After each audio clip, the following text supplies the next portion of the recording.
Hi. So ఈరోజు మనది current affairs 16th June. So అందరికీ రంజాన్ ఈద్ ముబారక్ శుభాకాంక్షలు తెలియజేస్తున్నాం. సో ఆ దేవుడు అందరికీ కూడా మంచి చేయాలని కోరుకుంటున్నాం. So God bless you people. Current affairs చూద్దామండి.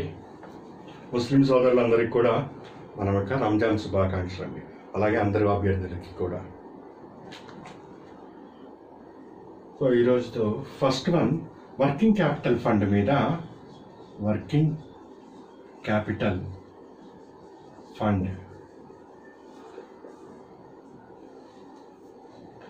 సో దీని మీద రిజర్వ్ బ్యాంక్ ఆఫ్ ఇండియా కొన్ని గైడ్ లైన్స్ ఇష్యూ చేసింది. సో ఏంటి ఆ గైడ్ లైన్స్, అసలు దీని కథ ఏంటో ఇప్పుడు మనము వివరంగా చూద్దాం. దీని మీద ఒకళ్ళిద్దరు అభ్యర్థులు డౌట్ అడిగారు. సరే, దాన్ని కూడా మనం క్లియర్ ఇదే సందర్భంలో చేయొచ్చు. డెవలప్మెంట్, పరిశ్రమలు అవన్నీ ఎస్టాబ్లిష్ చేయాలంటే తప్పనిసరిగా లోన్ అమౌంట్ అనేది ఇవ్వాలి. సో ఈ లోన్ అమౌంట్ అనేది రెండు రకాలుగా ఉంటుంది. ఒకటి అసెసిబిలిటీ, ఇన్ఫ్రాస్ట్రక్చర్ కొనుక్కోవటానికి, ఇన్ఫ్రాస్ట్రక్చర్ అందులో ఉండేదాన్ని కొనుక్కోవటం కోసం. రెండవది డే టు డే ఆపరేషన్స్ నిర్వహించుకోవటం. డే టు డే ఆపరేషన్స్, రోజువారీ కార్యక్రమాల నిర్వహణ. రోజువారీ కార్యక్రమాల నిర్వహణ. ఇదేమో పెద్ద పెద్ద పరిశ్రమలో కావలసిన మౌలిక యంత్రాలు, ఇతర సామాగ్రి మొదలైనవి కొనటానికి బ్యాంక్ అన్నది సాధారణంగా లోన్ ఇచ్చేటప్పుడు ఇట్లా కేటగిరైజేషన్ చేసుకుంటారు. మనం ఇప్పుడు ఇల్లు కట్టుకోవడానికి లోన్ తెచ్చుకుంటాము. ఫస్ట్ ఫ్లోర్లో గోడలు కట్టింది ఒక 50 లక్షలు లోన్ అడిగి అనుకోండి. ఫస్ట్ గోడలు కట్టాక రా బాబు అంటాడు. గోడలు కట్టాక 2 ఫోటోలు కొట్టి గోడలు కట్టాను తీసుకెళ్ళంటే 10 లక్షలు ఇస్తాడు. తర్వాత స్లాబ్ వేయాలి అన్నప్పుడు ఇంకొక 5 లక్షలు ఇస్తారు. అట్లా టర్మ్ టు టర్మ్ ఇస్తూ ఉంటారు. ఫర్ ఎగ్జాంపుల్, ఒక పరిశ్రమ పెట్టడానికి 1000 కోట్ల రూపాయలు ఖర్చు అవుతుందని లోన్కి అప్లై చేశాను నేను. ఆ లోన్కి అప్లై చేస్తున్నప్పుడు ఈ 1000 కోట్లని వాళ్ళు 2 రకాలుగా చేస్తారు. మౌలిక పరిశ్రమలు కొనుక్కోవడానికి, అంటే ఈ యంత్రాలు, పెద్ద పెద్ద మిషన్స్ అవి కొనుక్కోవడానికి ఒక 600 కోట్ల రూపాయలని. డే టు డే మీటింగ్స్ అవి నిర్వహించుకోవాలి కదా, day to day operations. Working capital fund అంటేనే డే టు డే ఆపరేషన్స్కి నిర్వహించుకునేది. వర్కింగ్, రోజువారీ కార్యక్రమాలు నిర్వహించుకోవటానికి తగిన నిధి. దానికోసమని 400 కోట్ల రూపాయలు కేటాయించారు. నేను బ్యాంకింగ్ సెక్టర్ చెప్పేటప్పుడు మీకు ఒక విషయం చెప్పాను. ఏంటి అది? సో నేను మీకు లోన్ ఇచ్చాను, నేను బ్యాంకుని, మీరు నా దగ్గర లోన్ తీసుకోవడానికి వచ్చారండి. సో లోన్ తీసుకురావడానికి వస్తే మీకు 1000 కోట్లని నేను చేతిలో పెట్టి పంపను. ఏం చేస్తాను, 1000 కోట్లకి ఒక బిల్ లాగా రాసి మీ చేతిలో పెడతాను. మీకు ఎప్పుడు కావాలో అందులో అమౌంట్ నుంచి ఆ చెక్ బుక్ ఒకటి ఇచ్చి పంపిస్తాను. నాకు దీనికి 100 కోట్లు కావాలి, 200 కోట్లు కావాలి. అలా మీరు ఆ చెక్కుని బ్యాంకులో డిపాజిట్ చేసి బ్యాంకులో దగ్గర నుంచి మీరు డబ్బులు తీసుకునే అవకాశం కల్పిస్తాము. సో అట్లా మీరు డిపాజిట్ చేసే చెక్ని నేను సెకండరీ డిపాజిట్ అంటాను, ద్వితీయ డిపాజిట్లు అంటాము. దాని గురించి చాలా స్పష్టంగా చెప్పాను మీకు. ఇక్కడ చూడండి, అదే ఇక్కడ అప్లై అవుతుంది. 1000 కోట్లు ఇస్తే 1000 కోట్లు పట్టుకొని వెళ్ళట్లేదు ఒక వ్యాపారవేత్త. సో బ్యాంకు దగ్గరే ఉంటుంది. అయితే బ్యాంకు 1000 కోట్లు లోన్ శాంక్షన్ చేసినప్పుడు ఇక 1000 కోట్ల మీద తనకు అధికారం లేదు. ఎప్పుడైనా వచ్చి తీసుకెళ్ళని, సో ఎప్పుడు వచ్చి అడిగినా కానీ ఇవ్వటానికి సిద్ధంగా ఉండాలి ఆ 1000 కోట్లు. అందుకని ఆ 1000 కోట్లు పక్కన పెట్టి మిగిలిన ఏమైనా డబ్బులు ఉంటే దాంతో బిజినెస్ చేసుకుంటూ ఉంటుంది. మరి ఇప్పుడు సమస్య ఏంటండి, ఎందుకు ఇది చర్చలోకి వచ్చింది అంటే, ఈ వర్కింగ్ క్యాపిటల్ ఏదైతే ఉంటుందో, ఈ వర్కింగ్ క్యాపిటల్ ఈ 400 కోట్లు అని చెప్పాను కదా, ముట్టుకోకూడదు బ్యాంకు. ఆ వ్యాపారి ఎప్పుడు వస్తే అప్పుడు మాత్రమే. ఇప్పుడు 100 కోట్లు కావాలంటే ఈ 400లో 100 ఇవ్వాలి, 50 కోట్లు కావాలంటే 50 కోట్లు ఇచ్చి అట్లా పంపుతూ ఉండాలి. సో దీనివల్ల ఏమవుతుంది, ఈ 400 కోట్లు బ్లాక్ అయిపోతున్నది ఇక్కడే. ఇటు వ్యాపారి తీసుకోవట్లేదు, వ్యాపారి తీసుకొని వెళ్ళి వర్కింగ్ క్యాపిటల్లో ఖర్చు పెట్టడం లేదు. పోనీ బ్యాంక్ ఏమన్నా ఉపయోగించుకుందామా అంటే ఆ అవకాశం కూడా లేదు. ఎందుకంటే ఇది వాళ్ళ డబ్బు కాదు, బ్యాంకు వాళ్ళది కాదు, ఇప్పుడు వేరే వ్యాపారికి చెందిన డబ్బు. అందుకని బ్యాంకుకి హక్కు లేదు. సో ఈ సందర్భంలో reserve bank of India RBI ఏం తెలియజేసింది బ్యాంకుల కంటే, మీరు ఎవరైతే బ్యాంకులు ఉన్నాయో మొత్తము వర్కింగ్ క్యాపిటల్ ఫండ్ కింద అమౌంట్ జారీ చేశారో, ఇక్కడ నేను ఉదాహరణ ఎంత చెప్పా, 400 కోట్లని మీకు ఉదాహరణ చెప్పా. ఈ 400 కోట్లని 100% అనుకొని ఈ వర్కింగ్ క్యాపిటల్ ఫండ్లో 40% డబ్బుని 7 రోజుల్లోగా, శాంక్షన్ చేసిన 7 రోజుల్లోగా తీసుకొని వెళ్ళి ఖర్చు పెట్టుకోమను. దీనిని నేను క్రమముగా 60%కి, ఎప్పటికీ 2019 ఏప్రిల్ 1 నుంచి ఈ వర్కింగ్ క్యాపిటల్ ఫండ్ని 60% తప్పనిసరిగా తీసుకుని వెళ్ళి ఖర్చు పెట్టుకోవాలి అనే నిబంధన చేస్తాను. ప్రస్తుతము జూన్ నుంచి, అది ఈ అక్టోబర్ 1 నుంచి 40% అమలు ఎప్పుడంటే అక్టోబర్ 1, 2018. అక్టోబర్ 1, 2018 నుంచి లోన్ అమౌంట్లో డే టు డే అఫైర్స్కి బ్యాంక్ ఎంతైతే కేటాయించిందో అందులో 40% 7 రోజుల్లోపు తీసుకొని వెళ్ళి ఖర్చు పెట్టుకోమను. మరి నేను 10 లక్షలు 20 లక్షలకి పోతే ఓకే. అలాంటి సందర్భంలో ఏం చెప్పిందంటే ఈ 40% అన్నది సుమారుగా 150 కోట్ల రూపాయల పైన అయి ఉండాలి. చిన్న వాళ్ళకి అక్కర్లేదు. ఈ వర్కింగ్ క్యాపిటల్లో 40% అనేది 150 కోట్ల పైన ఉన్నప్పుడు అలాంటి వాళ్ళకి వర్తించుతుంది ఈ నియమము, అందరికీ వర్తించదు. ఇదండి వర్కింగ్ క్యాపిటల్ అంటే ఒక పరిశ్రమ తను రోజువారీ నిర్వహణకి పెట్టుకునే ఒక పక్కన పెట్టుకునే డబ్బుని వర్కింగ్ క్యాపిటల్ ఫండ్ అంటాము. బ్యాంకు నుంచి ఎవరైనా లోన్ తీసుకుంటే బ్యాంకు దానిని ఈ విధంగా విభజించడం జరుగుతుంది. ఇలా విభజించినప్పుడు ఇప్పుడు బ్యాంకులకు ఏమి చెప్పిందంటే త్వరగా వాళ్ళకి డిస్పర్స్ చేసేసాయి, ఇచ్చేసి పంపించేసాయి అని చెప్పింది. ఎందుకు ఇచ్చి పంపాలండి?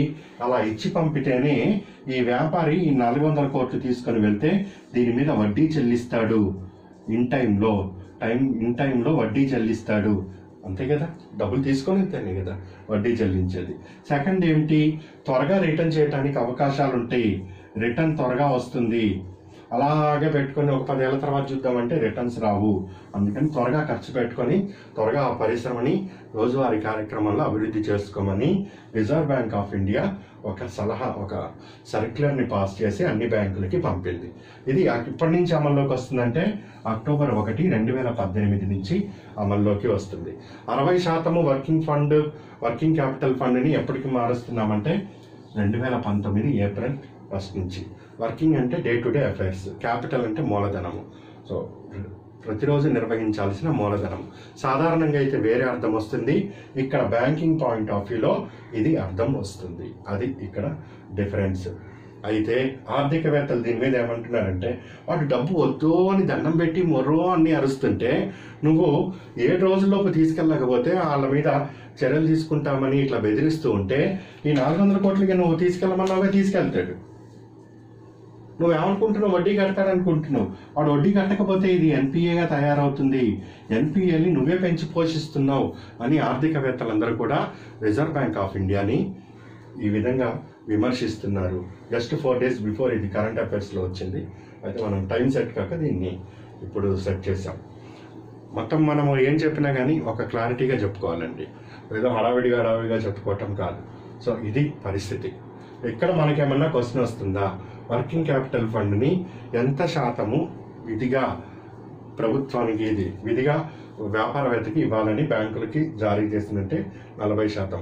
40% డబ్బుని వర్కింగ్ క్యాపిటల్లో ఇవ్వటము ఏ తారీఖు నుంచి అమలంటే అక్టోబర్ 1, 2018. 40% ఫండ్ అనేది సుమారు ఎంతగా ఉంటుందంటే 150 కోట్లకి వరకు ఉంటుంది. దాదాపు ఇంత డీప్గా వెళ్ళి అడగడు. ఒకవేళ అడిగితే దీన్ని ఇట్లా పెట్టండి అంతే. అయితే అభ్యర్థుల్లో ఒకళ్ళిద్దరు డౌట్ వచ్చింది కాబట్టి నేను దీన్ని క్లారిఫికేషన్ ఇస్తున్నాను. సాధారణంగా ఇలాంటి సర్క్యులర్స్ అన్నవి ఎగ్జామ్లో రావు. సో ఇప్పుడు ఇంతవరకు క్లియర్ అండి. ఇది వర్కింగ్ క్యాపిటల్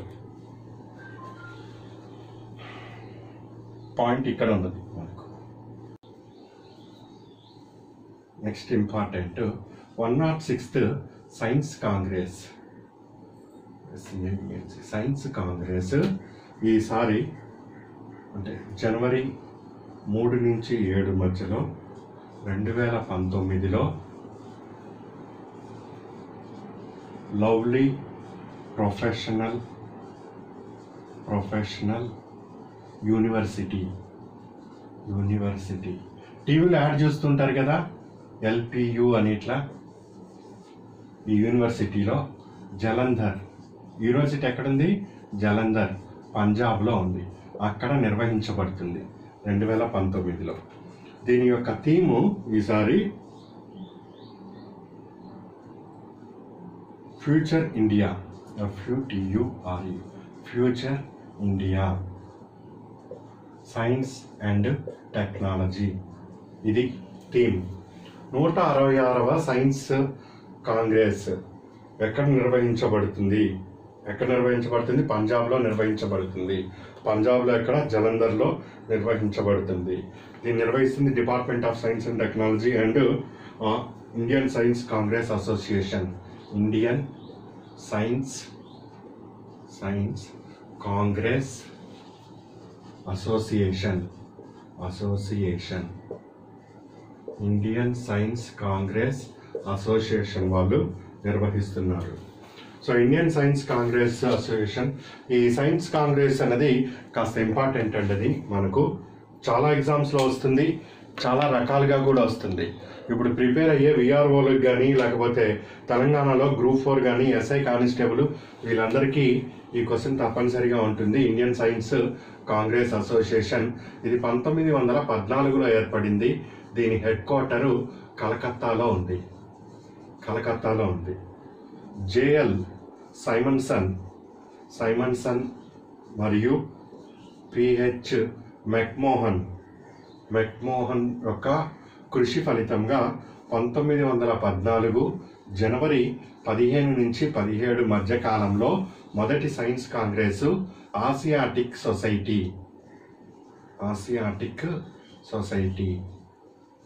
సొసైటీ ఇందులో నిర్వహించారు. దీని మొదటి అధ్యక్షుడు Ashutosh Mukherjee.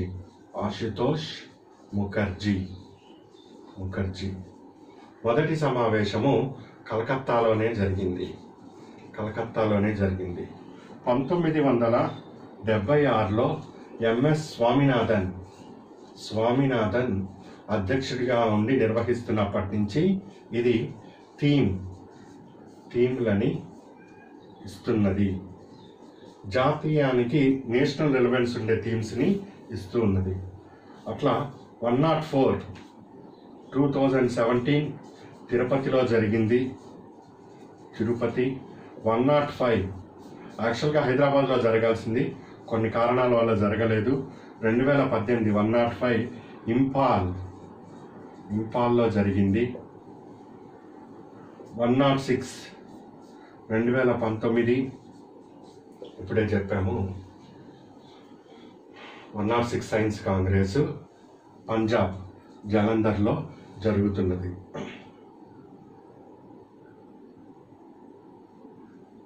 So reaching the poor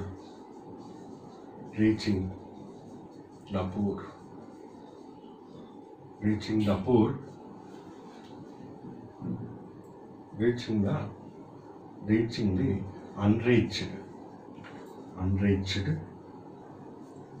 reaching the unreached through science and technology. అది 2018 యొక్క థీము.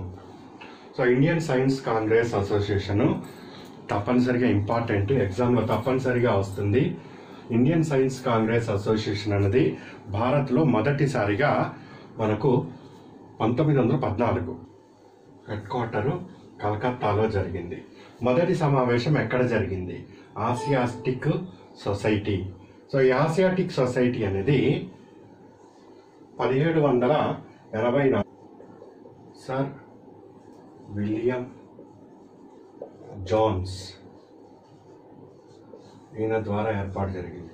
ఇప్పటి వరకు ఎగ్జామ్స్లో ఈ క్వశ్చన్ ఆసియాటిక్ సొసైటీ ఏర్పాటు చేసింది ఎవరు అని నెంబర్ ఆఫ్ టైమ్స్ వచ్చిందండి, లెక్కలేనన్ని సార్లు వచ్చింది. ఆసియాటిక్ సొసైటీని ఏర్పాటు చేసింది విలియం జోన్స్ అనే ఆయన ఏర్పాటు చేశాడు.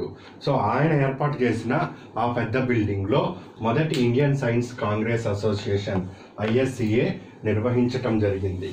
సో అప్పటి నుంచి దీని హెడ్ క్వార్టర్ ISCA అనేది కలకత్తాలోనే ఉంది. ఇది కూడా అడుగుతున్నారు, ISCA head quarter, Indian science Congress association head quarter ఎక్కడ ఉంది? కలకత్తాలో ఉంది. ఇండియన్ సైన్స్ కాంగ్రెస్ అసోసియేషన్ మొదటి అధ్యక్షుడిగా ఎవరు ఉన్నారు? మొదటి అధ్యక్షుడిగా ఆశుతోష్ ముఖర్జీ అనే ఆయన కలకత్తాలో నిర్వహించినప్పుడు అధ్యక్షుడిగా ఉన్నాడు. ఆయన కలకత్తా యూనివర్సిటీ వైస్ ఛాన్సలర్గా ఉన్నారు అప్పుడు. సో ఆయన ఉన్నారు. ఇప్పటివరకు ఎన్ని జరిగినాయి? 105 జరిగింది. 106వది సైన్స్ కాంగ్రెస్ వచ్చే సంవత్సరము జనవరి 3 నుంచి 7 మధ్యలో జరుగుతుంది. మొత్తం 5 రోజులు నిర్వహిస్తున్నారు 2019. ఏ యూనివర్సిటీ? Lovely professional university. టీవీలో యాడ్ వస్తుంది చూడండి, చాలా చాలా ఇంపార్టెంట్. ఎక్కడ ఉన్నది? జలంధర్లో ఉన్నది. ఏ రాష్ట్రము? పంజాబ్ రాష్ట్రంలో ఉన్నది. దీని యొక్క థీమ్ ఏమిటి? 2019 future India science and technology. Future India science and technology. 2018 105వది ఎక్కడ జరిగింది? ఇంపాల్లో జరిగింది. Reaching the unreached through science and technology, ఇది థీమ్. సో సైన్స్ కాంగ్రెస్ తప్పనిసరి ఒక bit important.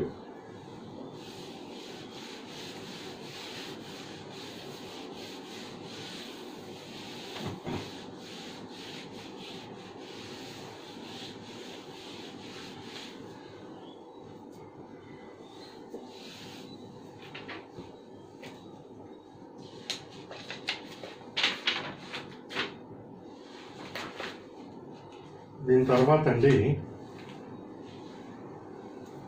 Government of India మొన్న ఈ మధ్య north eastern council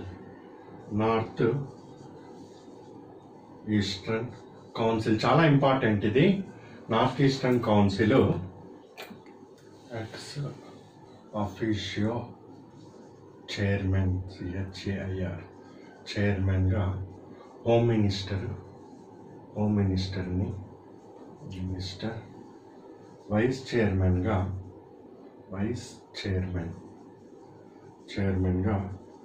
ministry of development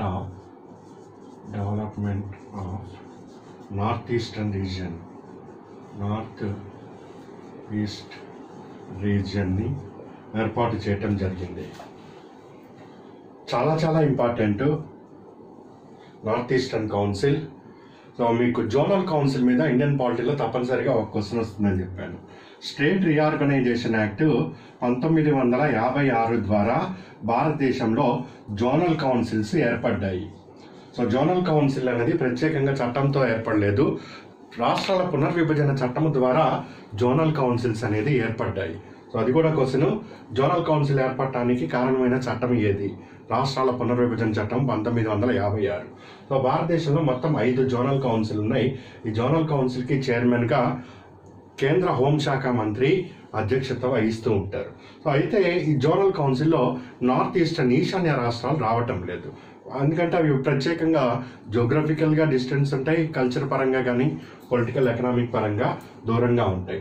అందుకని నార్త్ ఈస్టర్న్ కౌన్సిల్ అని 1971లో ఒక సపరేట్ చట్టము ద్వారా నార్త్ ఈస్టర్న్ కౌన్సిల్ని ఏర్పాటు చేశారు. చాలా చాలా ఇంపార్టెంట్. నార్త్ ఈస్టర్న్ కౌన్సిల్ ఏమో చట్టం ద్వారా ఏర్పాటైంది. జోనల్ కౌన్సిల్ ఏమో ఈ చట్టం ఆల్రెడీ రీఆర్గనైజేషన్ చట్టంలో ఉన్నది, దాని ద్వారా ఏర్పాటు చేయడం జరిగింది. నార్త్ ఈస్టర్న్ కౌన్సిల్ యాక్ట్ అని డైరెక్ట్గా ఉంది, 1977లో చేశారు. సో అందులో మొదట 7 రాష్ట్రాలు ఉండేవి. ఈ రాష్ట్రాలకి 1994లో సిక్కిం రాష్ట్రాన్ని కూడా చేర్చారు. దాంతో నార్త్ ఈస్టర్న్ కౌన్సిల్లో ప్రస్తుతము 8 రాష్ట్రాలు ఉన్నాయి. సో 8 రాష్ట్రాలు అంటే దీనికి ఈ కౌన్సిల్కి చైర్మన్గా కేంద్ర మంత్రి, ministry of development of north eastern region, ఈ ఈశాన్య రాష్ట్రాలని అభివృద్ధి పరిచే మంత్రి, కేంద్రంలో ఉండే మంత్రి ఈ కౌన్సిల్ మీట్ అయినప్పుడల్లా దానికి చైర్మన్ వహిస్తూ ఉంటారు. అయితే ఇప్పుడు ఈ చైర్మన్ స్థానంలో కేంద్ర హోంశాఖ మంత్రి వచ్చారు. జోనల్ కౌన్సిల్కి ఎలా ఉన్నారో అలాగే నార్త్ ఈస్టర్న్ కౌన్సిల్కి కూడా ఉంటారండి. ఇది ఇక్కడ మీరు గుర్తుపెట్టుకోవాల్సిన ఇంపార్టెంట్ పాయింట్. క్లియరా?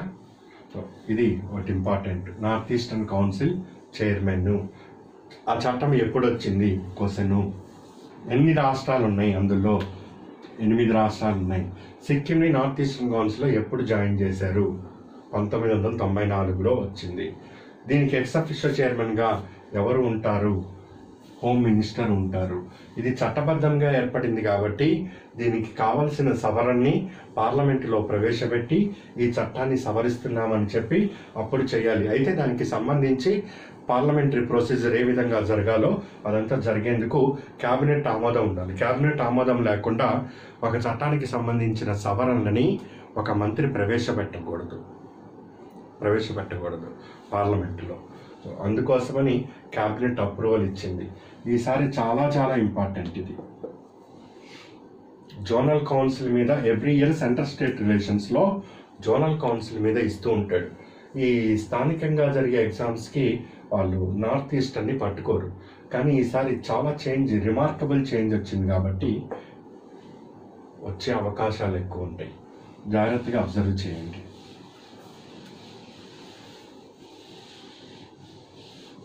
ఇప్పుడు మొత్తం పాలిటీ బుక్స్ అన్ని కూడా మారాలి. దాంతోపాటు పాలిటీ అనేది ఎకానమీ ఎంత డైనమిక్ సబ్జెక్ట్గా ఉంటుందో అండి, పాలిటీ కూడా అదే విధంగా ఉంటుంది.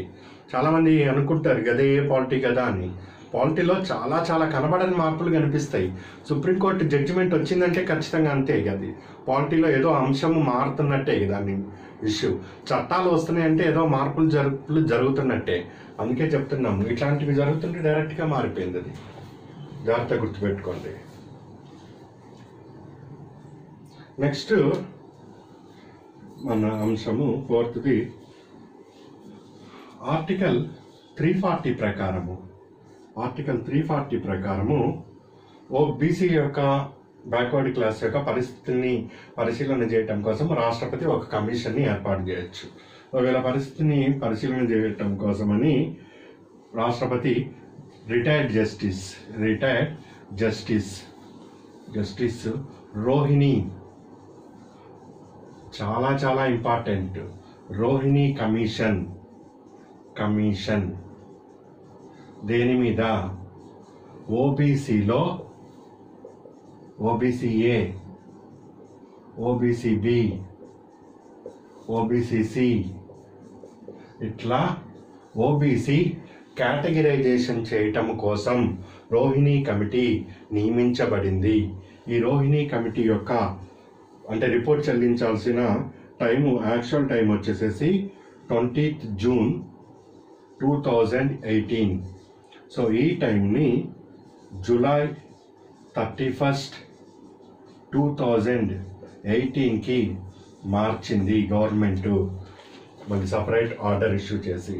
సరే, అదంతా ఇక్కడ ఇది ఇంపార్టెంటే. నివేదిక వచ్చింది అంటే తప్పనిసరిగా నివేదిక మీదే ప్రశ్న ఉంటుంది. ఈ మధ్యకాలంలో ఎవరైనా రాస్తుంటే నివేదిక వాళ్ళు గవర్నమెంట్కి ఇవ్వగానే తీసుకొచ్చి పబ్లిక్కి ఇవ్వదు. అది వాళ్ళు ఎప్పుడు ఇస్తారో అప్పుడు. అండ్ దీని మీద రాజ్యాంగ సవరణ జరగబోతున్నది. Mind your. రాజ్యాంగ సవరణ. నేషనల్ కమిషన్ ఫర్ ఎస్సీ ఉందండి, నేషనల్ కమిషన్ ఫర్ ఎస్టీ ఉంది, నేషనల్ కమిషన్ ఫర్ బీసీ లేదు. ఇది రాజ్యాంగ పరంగా, స్టాట్యుటరీ పరంగా ఉంది. సో ఆ స్టాట్యుటరీ కమిషన్కి రాజ్యాంగ హోదా ఇస్తానని బిల్లు కూడా తయారైపోయింది. ఇప్పుడు ఈ కమిటీ యొక్క రిపోర్ట్ని చూసి ఆ బిల్లులో కొన్ని మార్పులు చేసి ఇస్తారు. బీసీ కమిషన్కి రాజ్యాంగ హోదా.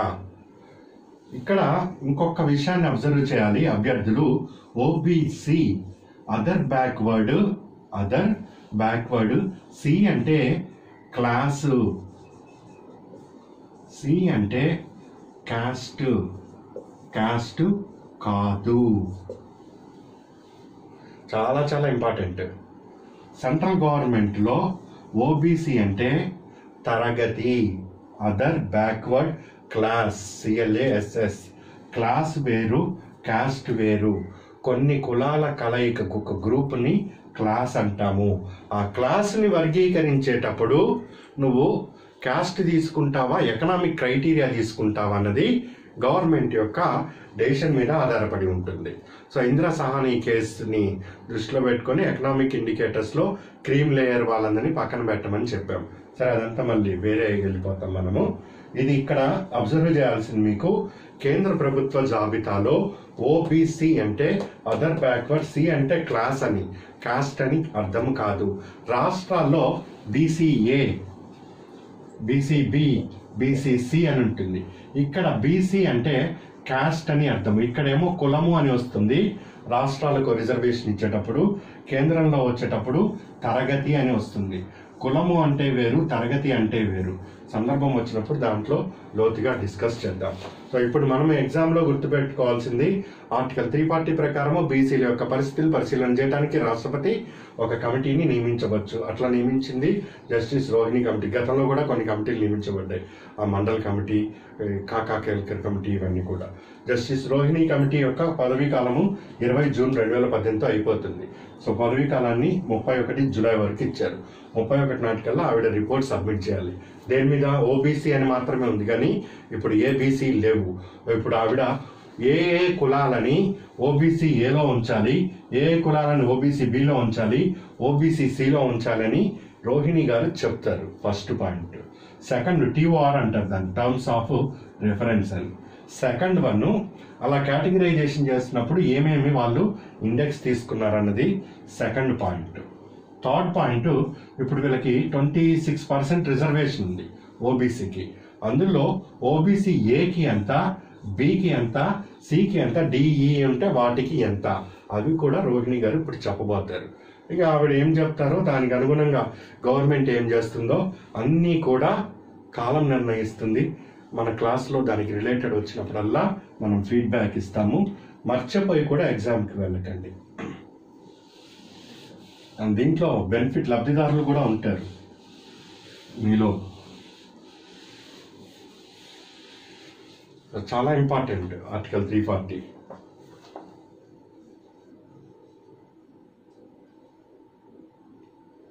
Next, parliamentary dam safety bill. ఇదేమీ లేదు అసలు. డ్యామ్ సేఫ్టీ బిల్లు 2018 దీన్ని పార్లమెంట్లో ప్రవేశపెడుతున్నారు. దీనికోసమని నేషనల్ కమిటీ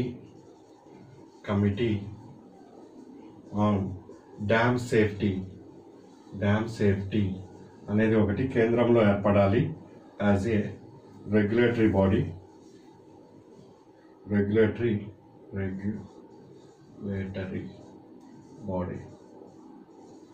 రెగ్యులేటరీ బాడీలు వేరు, డెవలప్మెంటల్ బాడీస్ వేరు. ఇది రెగ్యులేటరీ బాడీ NCDA.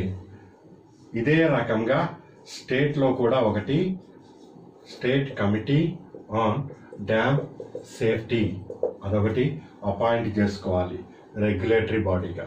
వీటి పని దీంతో పాటు నేషనల్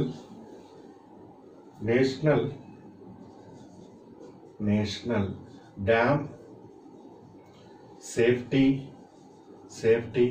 అథారిటీ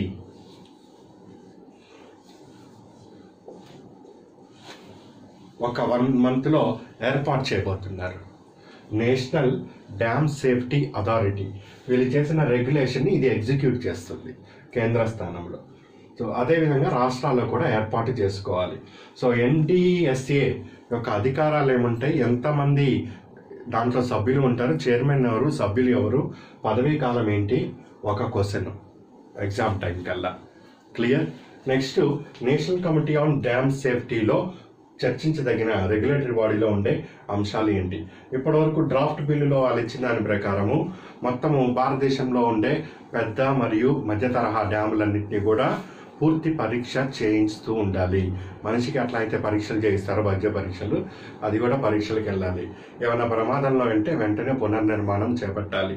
తగిన చర్యలన్నీ కూడా ఈ అథారిటీ రెగ్యులేటరీ బాడీ రాష్ట్రాలకు సూచిస్తూ ఉంటుంది. మరి డబ్బులు ఎవరిస్తారు? అది వాళ్ళు మాట్లాడరు, కేంద్రం వాళ్ళు. డబ్బుల సంగతి తర్వాత, ఫస్ట్ ప్రమాదం వస్తుంది కాబట్టి దాన్ని ఆలోచిద్దాము అని గవర్నమెంట్ అంటుంది. ఏమైనా కానీ ఎగ్జామ్లో ఈ అథారిటీ ఏర్పడితే వాడిని మాత్రం గుర్తుపెట్టుకోండి, ఎవడొచ్చి ఆ సీట్లో కూర్చుంటాడు. నెక్స్ట్ ఇంకోటి ఇంపార్టెంట్, బృందేశ్వర్ పాఠక్. ఈ బృందేశ్వర్ పాఠక్ అంతర్జాతీయ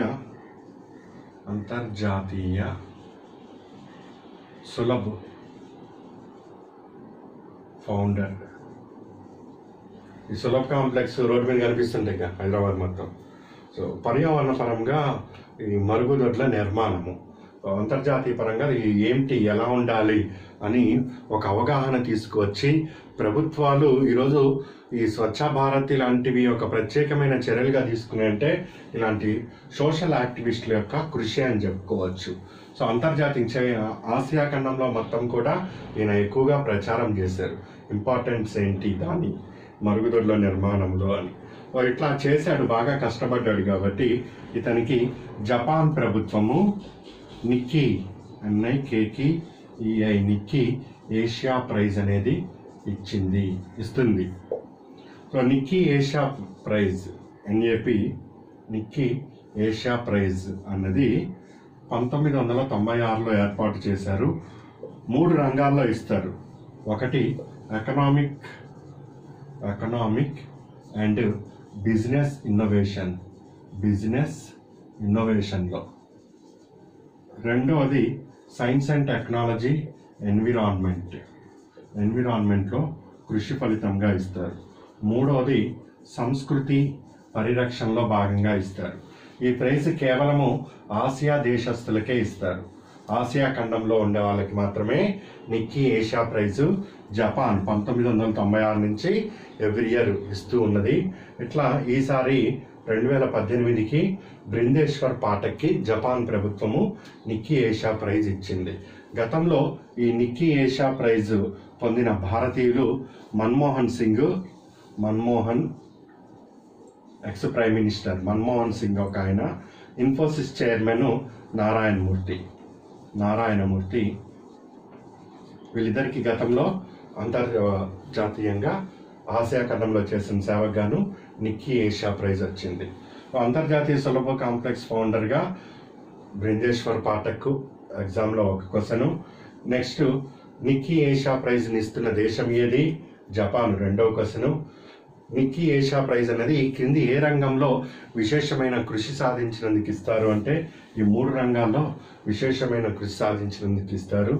ఇప్పటివరకు భారత్లో ఎంతమందికి ఇచ్చారంటే బృందేశ్వర్ కాకుండా 2కి ఇచ్చారు. అక్కడ క్వశ్చన్ అడిగే విధానంని బట్టి ఆన్సర్ చేస్తూ వెళ్ళండి.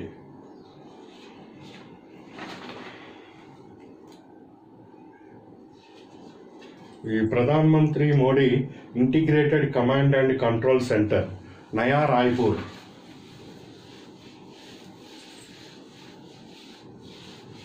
ఈ స్మార్ట్ సిటీ ఏమో కానీ అసలు ఎక్కడ మనకైతే కనపడదు, కానీ ఈయన అన్నీ అయిపోయినాయి అయితే చెప్తున్నాడు. మరి ఎవరైనా వెళ్ళి ఉంటే చూసిరండి. Integrated command and control centre Naya Raipur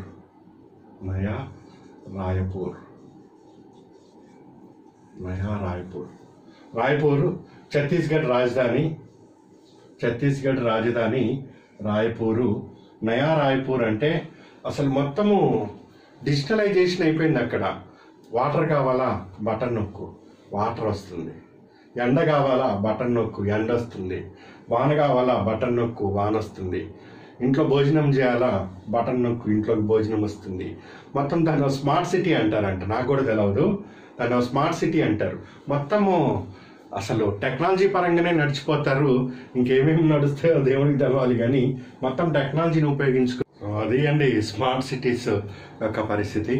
సరే ఏమైపోయినా కానీ ఇక్కడ నయా రాయ్పూర్ యొక్క ప్రత్యేకత ఏమిటంటే ఇది ఫస్ట్ గ్రీన్ఫీల్డ్